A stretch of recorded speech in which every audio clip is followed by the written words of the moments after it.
What happens when a country superstar known for his calm humor meets a talk show host who can't resist pushing his buttons? That's exactly what unfolded on The View when Blake Shelton joined Joy Behar for what was supposed to be a lighthearted interview.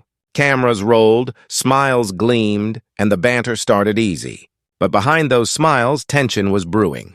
Viewers could sense it, the subtle digs, the half-jokes that weren't really jokes. Then, right when Joy thought she'd landed another laugh, Blake's expression changed. The charming grin vanished. He leaned back, eyes fixed on her, and said one word that stopped the studio cold. Enough. The audience gasped. Joy froze, unsure whether to laugh or panic. Blake stood, adjusted his jacket, and walked straight off stage as cameras kept rolling. The clip spread online before the show even ended. What began as playful teasing had turned into one of live television's most unforgettable walkouts. And everyone watching knew they had just witnessed something real. It started easy. Too easy. Joy welcomed Blake with her signature grin, teasing, "Well, look who finally made it to the big city." Blake chuckled, leaning into his chair. "You know me," he said. "I only come up north when someone promises good whiskey." The crowd laughed. The chemistry was fine, even fun.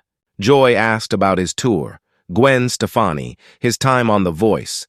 Blake kept it light, tossing back witty answers that kept the energy rolling. But then Joy shifted gears. "You ever miss the simple life out there in Oklahoma?" she asked, smiling slyly. "Or is it just too slow for you now?" Blake grinned, but his eyes narrowed slightly. "Well, we take our time where I'm from," he said. "We don't rush through life just to say we're busy." Joy laughed. "Oh, come on, Blake, you know how Southerners are. Stuck in their old ways, bless their hearts." The laughter died instantly. Blake's jaw tightened. His smile faded. It was no longer small talk. It was personal.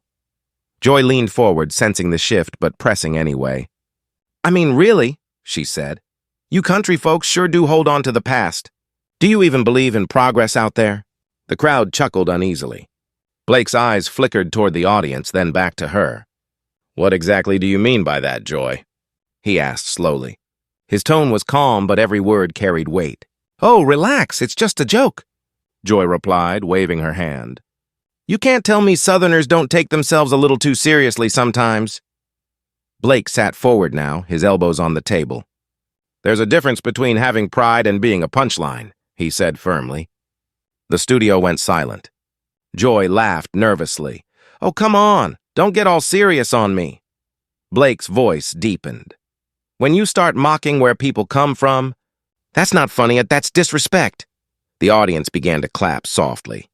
Joy blinked, caught off guard. "Blake, it's The View, not a therapy session." He gave a cold half smile. "Yeah, but maybe a little respect wouldn't hurt this show." By now, the tension was electric. You could see it in Joy's tight smile and Blake's steady stare. She tried to steer the conversation back, but couldn't resist one more jab. "Blake," she said, "you country singers always think people are picking on you. Lighten up." Blake leaned back, laughing once, but without humor. "Picking on me?" "No," he said. "But you sure love picking on the South, don't you?"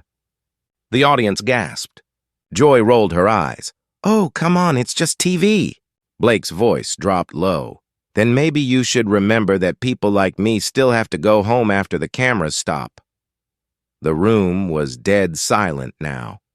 Joy tried to laugh it off again, but it was too late.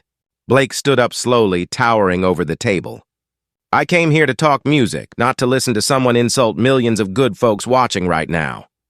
The crowd erupted in applause. Joy sat stunned, lips pressed tight. The control room panicked, producers waving their arms, unsure what to do. Blake took off his microphone, laid it on the table, and said quietly but clearly, "Enough." The sound of that one word echoed across the studio.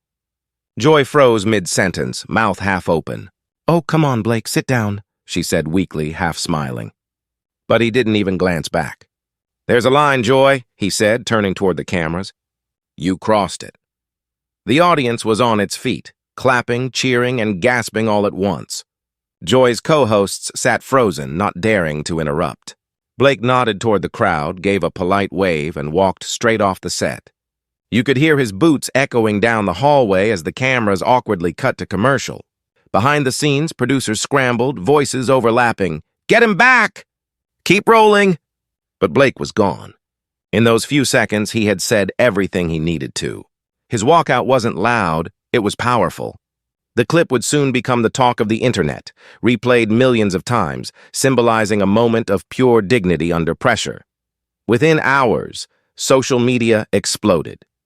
Blake Walks Out trended across Twitter and Facebook. Fans praised him. Good for Blake. Finally, someone stood up to her arrogance.